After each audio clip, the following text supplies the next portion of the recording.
Welcome to the Car Truth podcast and video series. I'm Mark Bossert, and of course, we're here with Bernie Pollock of Pollock Automotive in Vancouver. 38 years of maintaining and servicing cars, and we're talking cars. How are you doing this morning, Bernie?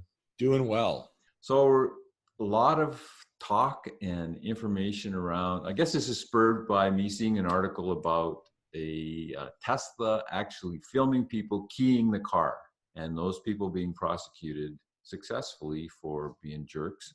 And that brings up the whole idea of how connected are cars these days, which is pretty amazing. So maybe you worked on a lot of these vehicles over a long time. What data is captured and how is it growing? Well, I know it's growing at an exponential rate, but I mean, data has been captured in cars for a long time, and but it's been a very sort of pocketed areas. I like to think of around say the engine transmission computer. Well, there'll be data from various sensors, and that'll be processed in the computer and then used to operate the engine. Pretty simple.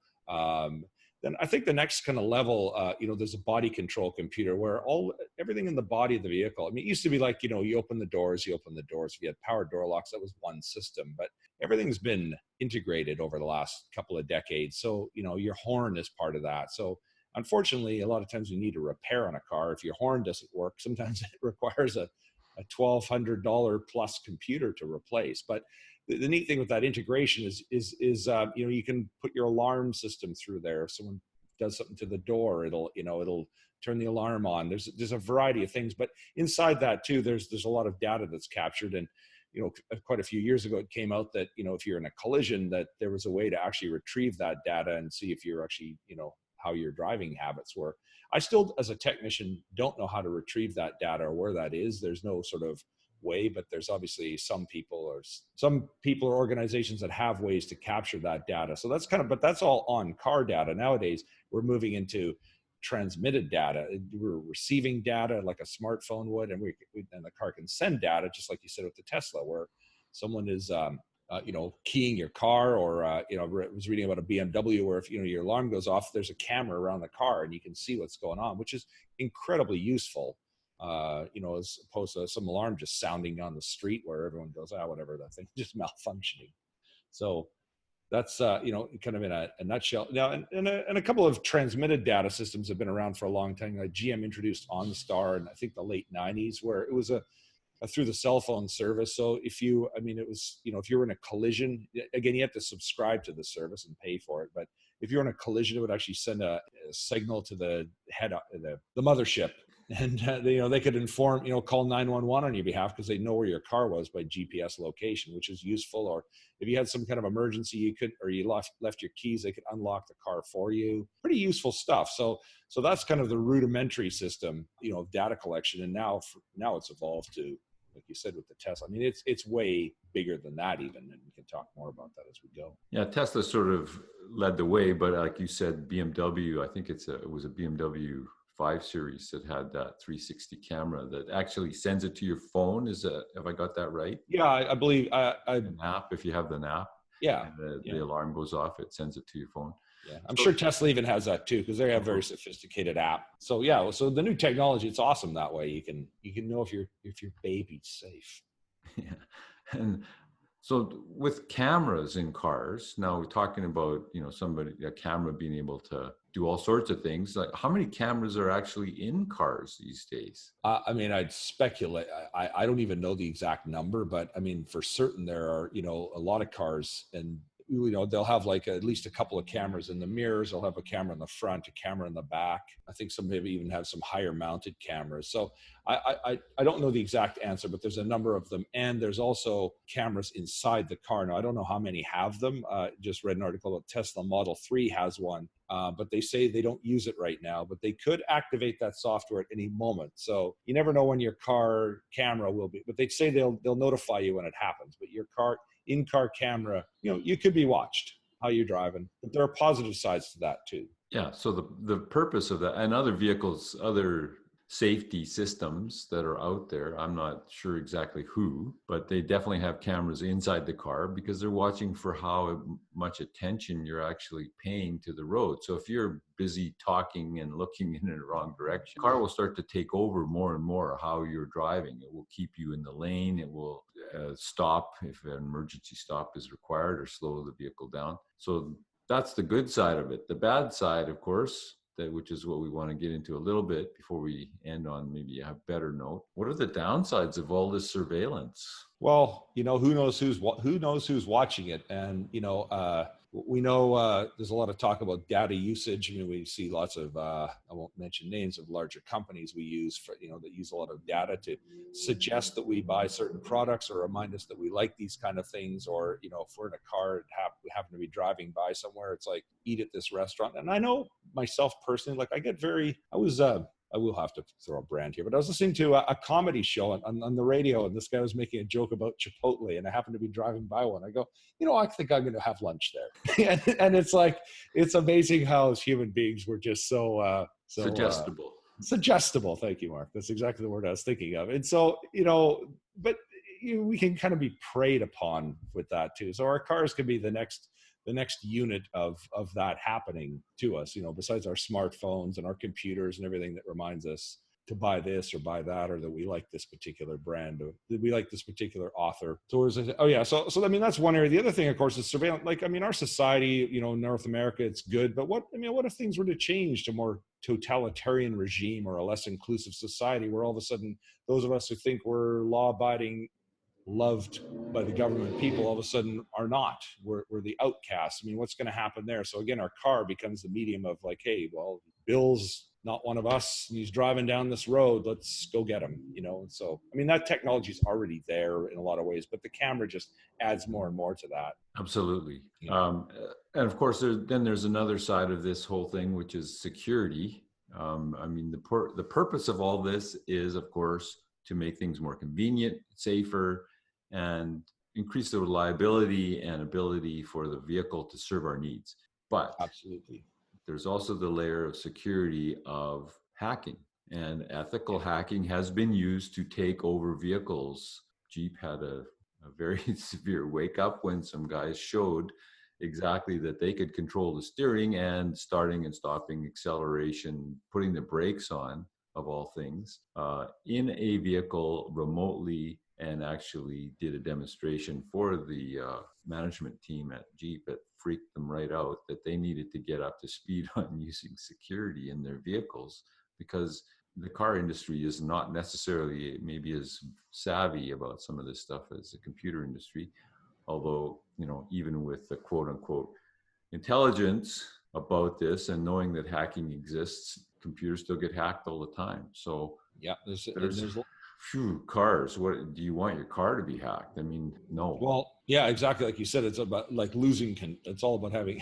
We want to have control of our cars, but what if someone else takes it over? And then that's a concern. And as you said earlier, I mean, we'll find ways to prevent the hacks, and then hackers will find ways to get in. But I mean, there are some pretty good non-hackable, like it doesn't happen too often that bank account, like online banking is a big thing. Like that seems to be pretty much hack proof until, of course, we read on the news that someone's done it. But it seems to be the security is pretty well nailed down with a lot of things. So I think with cars, they just got to make sure that they bring that. They don't cheap out.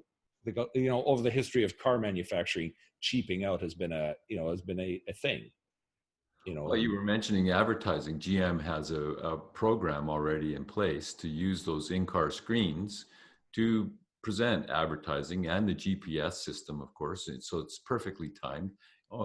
You're feeling a little bit, maybe, you can see it's not hard to imagine a scenario where you're feeling a little bit sleepy. The car goes beep, and there's a little image on your in-car screen saying, hey, time for a coffee. And guess what? You get 25 cents off at the next Tim Hortons or Starbucks. It's 2 miles away. Yeah. Right? So there's a good and bad side to that. Yeah.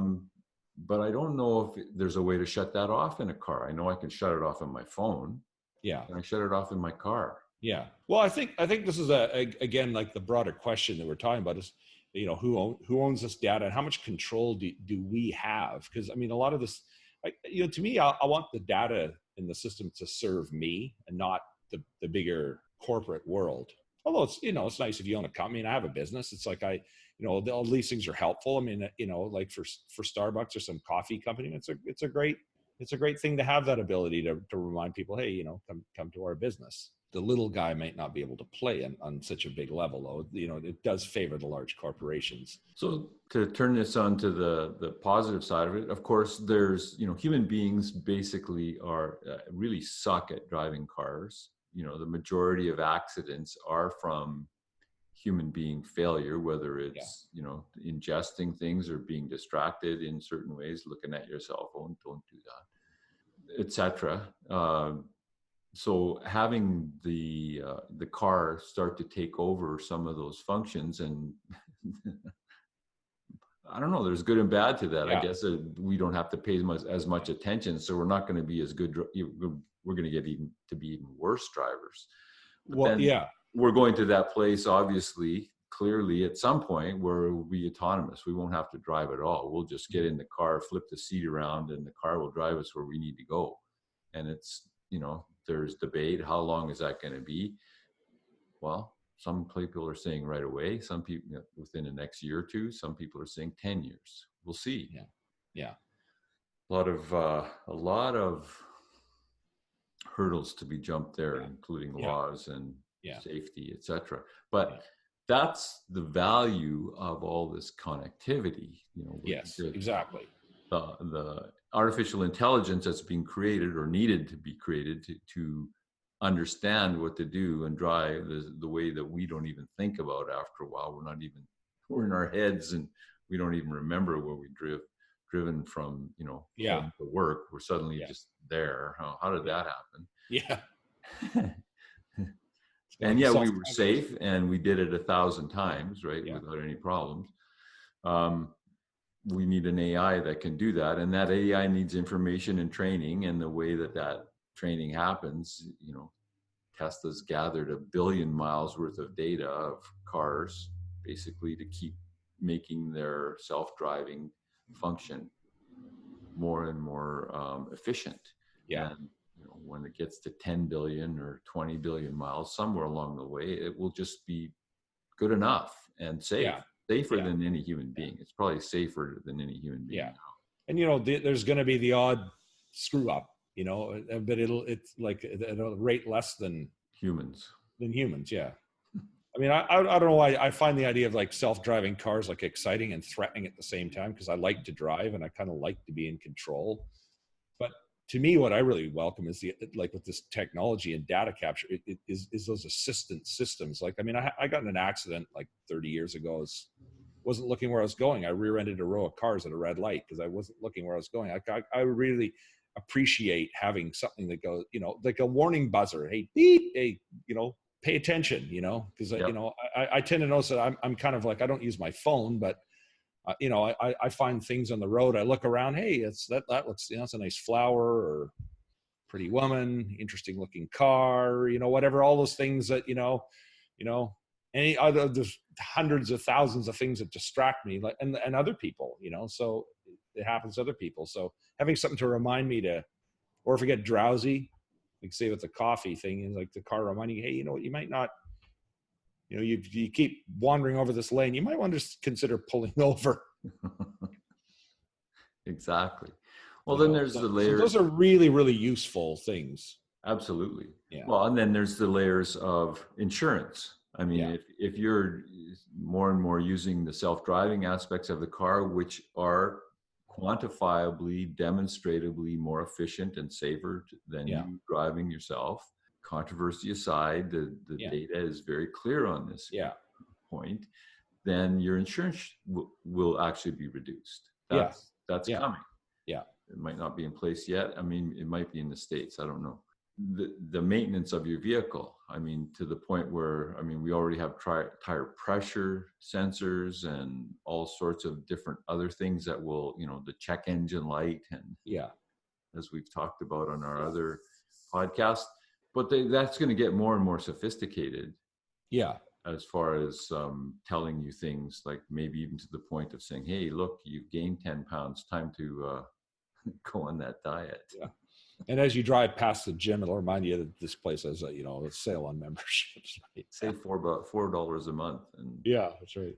Now, speaking of like repair stuff, so that's been something that's been around for a while too. And I know GM's use that because we have customers at our shop with GM vehicles, and they say, oh, say your check engine light comes on, the same OnStar system will actually alert GM that, hey, this is a problem with your car, and this is what's potentially wrong with it. I mean, they'll say this is what's wrong with it, but we don't need to get into all that. Like the computer doesn't tell you everything, kind of thing. But like from a going forward, like as the future unfolds, I mean, those kind of things like check engine lights can be monitored. The data can be sent to the manufacturer. They can tell you, hey, there's a dealer here that can fix it. And they can even, if they know what part it is, assuming they do, they can actually order the part and have it waiting for you on your journey, which is kind of like the cool, happy scenario. The controversial part, I mean, I own an independent auto repair shop, and those of us in the independent industry, of course, are always concerned about our business. And for the consumer, a lot of people prefer to come to an independent shop than go to a dealership. So how does that system, like who has access to that data? That's another thing that isn't talked about too often. Whether that data could be, you could set it up to say, hey, I don't want to deal with that dealership. I want to deal with, Bob's Automotive, and send the data to Bob when it happens. So, that's something that could that be set up? These are future questions to ask, or if it's sent to the manufacturer, how easily can Bob access it for like no charge, or at least a very minimal cost? Mm-hmm. So, the way that Tesla's doing it, and they're kind of the leaders in sort of pushing this as way past what anyone else is doing. Yeah. They're not necessarily the best. I'm not suggesting that they're just way out there pioneering this stuff. So there are other companies that can get that data. There is an app that you can get as a Tesla owner that will tell you, will track your phantom drain on your battery if there is any issues with that. When how are you doing with how efficient are you driving your vehicle? How efficiently are you charging? Because there's very specific range that the battery should be charged within. And if you don't do that, these guys learned the hard way. They have the highest mileage Teslas in the world because they rent them out basically. And so they've learned the hard way follow the maintenance schedule of the manufacturer, because they actually know what they're doing. And the manufacturers made mistakes and had these guys, because they're driving these things so hard, over 400, almost 450,000 miles on one of these Teslas, which is pretty amazing. Phenomenal. Yeah, it's huge. But they have the data that says that there's a software problem that needed to be fixed, and they have their whole battery pack replaced, which was free of charge. But the problem, the battery pack would not have had to been replaced if the software hadn't had an issue, and that's all delivered wirelessly to the car, so it's fixed. So that's the safety, convenience aspect of connectivity that's pretty cool. I mean, you can turn things on and make them available for people and make the car better wirelessly. The car I drove yesterday is suddenly better this morning because they uploaded new software that makes it. Yeah. Right. So that's pretty cool. Yeah. And apparently, like, there's no other manufacturer that does over the thing that you call over the air. Yeah, over the air software updates. But GM is looking into doing that. And of course, I mean, in the automotive industry, like, nobody wants change because, those of us who reprogram vehicles, and the dealer does a huge amount of that kind of stuff, that takes work away from them. So, but, again, Tesla's like, they've done it differently. So they're kind of like, they haven't been limited to the constraints of having to keep their dealership network happy. But, again, like, why not do it over the air? I guess the only thing is, like, if you can do it inside a shop, you can kind of test and make sure it all works. But I'm sure that, like, I haven't heard one word of Tesla doing an upgrade and then all of a sudden the cars drive off a cliff. So, that, like, it hasn't screwed up. So yet. Yeah. And hopefully never. But yeah. All the other manufacturers have had their issues with. Yeah. And we do. It's funny, like, I like the idea of, we do reprogramming vehicles in our shop. And quite frankly, even when it goes well, it's still a pain in the butt. So if it actually just did it on, over the air, it would probably be better. Yeah. So surveillance is a big thing in our world and rapidly growing. I mean, our Yeah. phones, we have a surveillance device in our pocket at all times. Yeah. You don't really consider it that way, but Yeah. it's sending GPS data from Yeah. the phone to the manufacturer, whether you're, depending on which one or how much you believe them, they're anonymizing it so they can't track it exactly to you, or you're the product and they're refining their advertising to you based on what you do, where you do it, when you do it, how much debt you have, etc. Yeah. They Yeah. have all that information, Yeah. and that's growing. There's Yeah. the smart speakers in your home, which are listening to you all the time, waiting for you to tell them what to do or what you want to do next. The smart TVs that are watching what what shows you're watching and sending that information back to refine the advertising to you and selling that information. I mean, privacy is gone.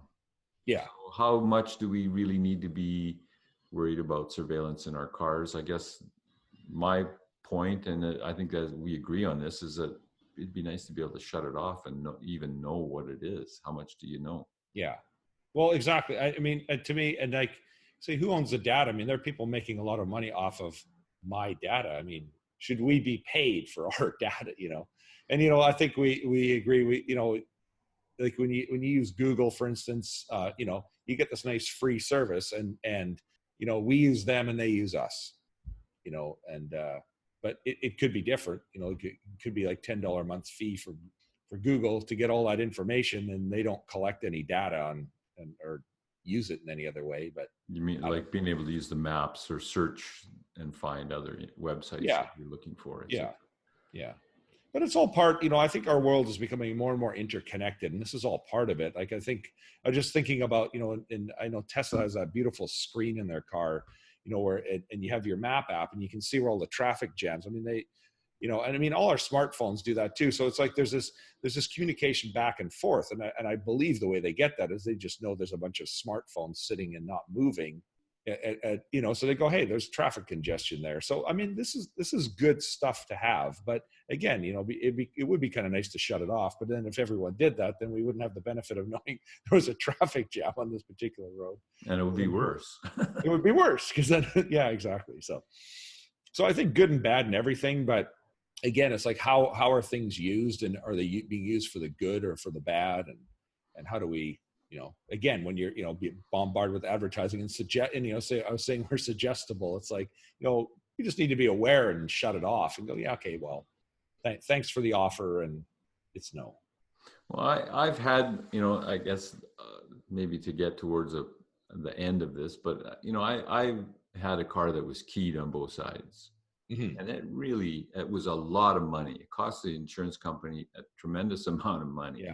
Yeah. To get that fixed, because it's as stupid a thing as that is. It's very difficult to repair and get right. Yeah. And it's almost repainting the entire car. You do, yeah. So I would like to be able to, don't do that. If you think that's a good idea, don't do it first. Yeah. And then, if you're going to do it, I hope you do the crime. You're going to do the time. Yeah. And I would really like the car to be, what was that thing? Knight Rider, Kit from Knight Rider. Yeah. Step away from the vehicle. Yeah. Well, it's funny. They actually have alarms. They've had them for a while. That'll do. They're actually car alarms that'll actually do that if you get too close. They'll have voices. But to me, I'm just like, I go, oh yeah, well. I just like to punch the car because it's talking to me. But the thing about those car alarms is they didn't have any cameras, but now modern ones do. And I think it's right. It's great that, because there's a lot of vandalous acts like that. And there's even a speculation on one of the forums about Tesla being able to electrify the car. Yeah. So he's keyed it and guess what? Here's a little 400-volt shock. Yeah, it could happen. could do that. I was just thinking, you and I were joking before we did this podcast. If we go to the James Bond scenario of someone breaking into your car and driving away with a message, you have 10 seconds to get out of the car. It'll self-destructing. Just push a button on your cell phone. The car blows up. Ejector seat. The ejector seat. Yeah, that's even. Yeah, exactly. Boom. That's even more fun.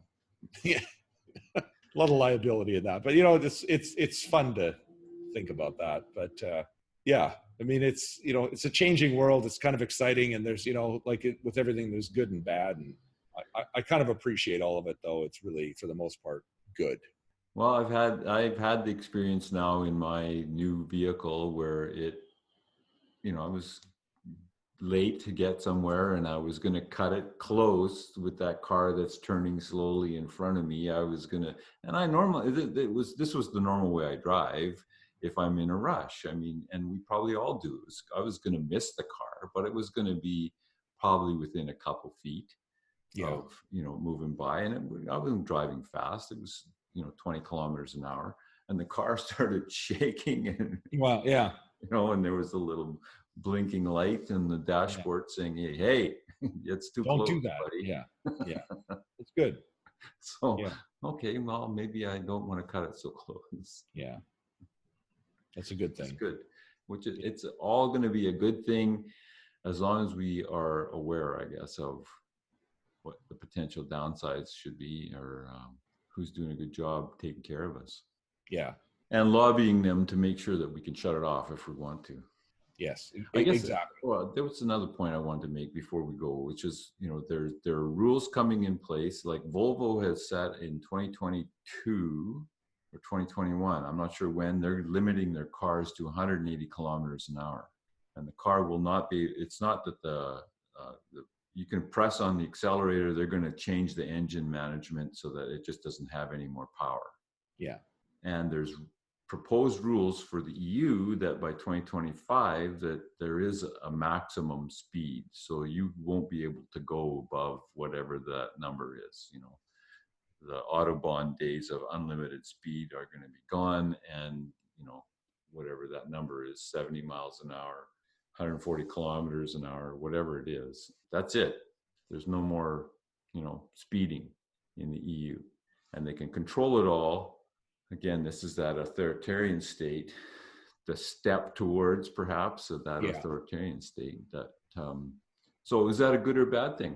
Yeah, it's interesting. Like, I mean, I have a car that goes fat. Like, I have a car that actually is capable of going 200 miles an hour, but it's actually governed. It'll actually limit the speed to 108. That's insanely fast. Like, I don't think like where can I drive a car that fast?